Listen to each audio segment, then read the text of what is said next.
For the purposes of this paper, the designee, me, Courtney Marsh, resides in the District of Columbia, and I work full-time as a registered nurse and I volunteer remotely at the Death with Dignity National Center. I'll be meeting with Representative Brad Wenstrup, played by Rebecca Allen, to discuss his disapproving the action of the District of Columbia in approving the Death with Dignity Act of 2016. This disapproving action was introduced on January 12th of 2017 and is sponsored by Representative Brad Wenstrup. He's a Republican House representative from 2013 until present.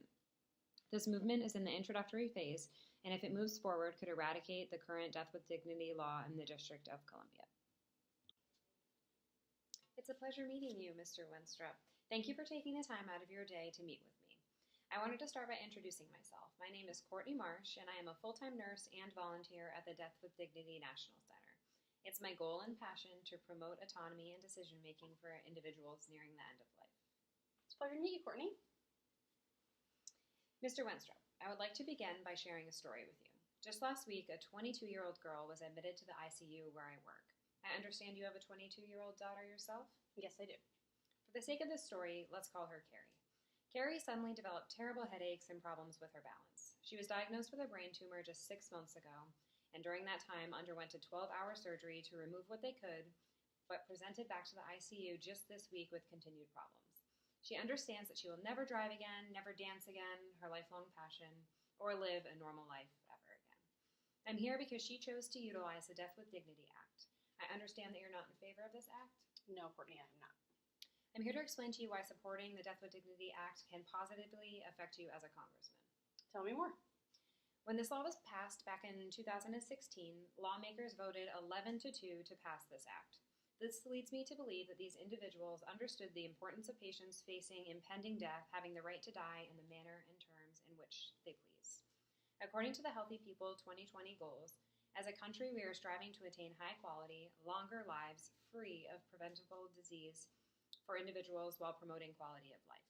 What does quality of life mean to you?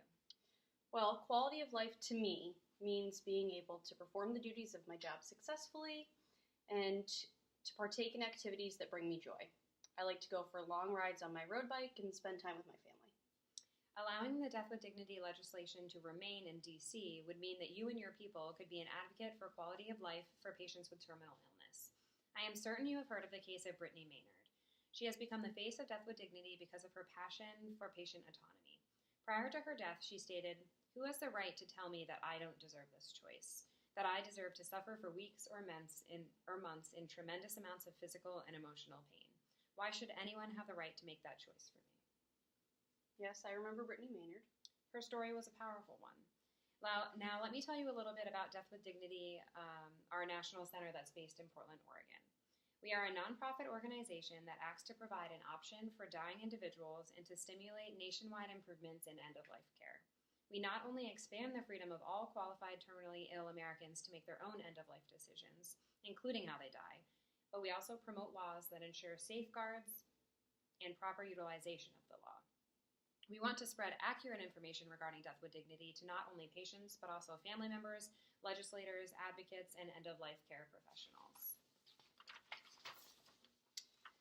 I understand your stance on DWD, and I understand that you are here to change my mind on fighting DC's current legislation. But I'm going to need more examples if you're going to change my mind. That's fair. Capacity for autonomy and the ability to exercise autonomy is the key bioethical principle that is typically considered when allowing Death with Dignity, or DWD.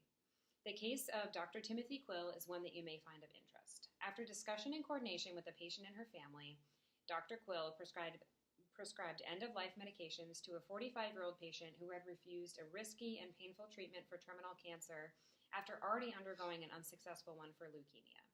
Dr. Timothy Quill met all of the conditions needed to justify this act of patient-assisted suicide, including but not limited to the request was made by a competent patient, there was an ongoing patient-physician relationship, there was knowledge and rejection of alternatives, and unacceptable suffering by the patient's standards. Dr. Quill acted to ensure the patient's autonomy was honored while respecting her wishes for non-maleficence by guaranteeing that she would not have to undergo any more harmful treatments. This patient defined quality of life much like you did. She loved to hike, spend time with her family, and to swim. Who are we to say that she must keep living if the very foundation of what makes her happy no longer exists? That's a fair point, but by allowing the DWDA still feels like we are handing pills to individuals so that they can take their own life. It feels like suicide. In fact, from 1998 through 2017, 1,857 patients from Oregon filled their Death with Dignity Act prescriptions, but only 1,179 patients actually died from ingestion. These statistics support the argument of the importance of patient autonomy near the end of life. More than likely, patients who filled these prescriptions want the ability to make the choice more than they want to actually die from the ingestion of these medications. Courtney, those are powerful examples. I plan to do some more of my own research, but I thank you for bringing these details to my attention. It's my pleasure. I have a one-page document here that further outlines the importance of allowing the Death with Dignity Act to limit patient suffering near the end of life while promoting patient autonomy. After all, who are we to say that terminally ill individuals must die a certain way? I ask that you review this document, perform any further research that you need, and consider not trying to do away with the current DWDA that exists in the District of Columbia. Together, we can show people of our city that we respect their definitions of quality of life and we respect the way in which they want to live and ultimately die. Well, thank you for this information. Here's my business card. If you have any other questions, it was a pleasure meeting you. Nice to meet you as well, and here's my business card. Do not hesitate to contact me if you have any questions whatsoever. Thanks so much.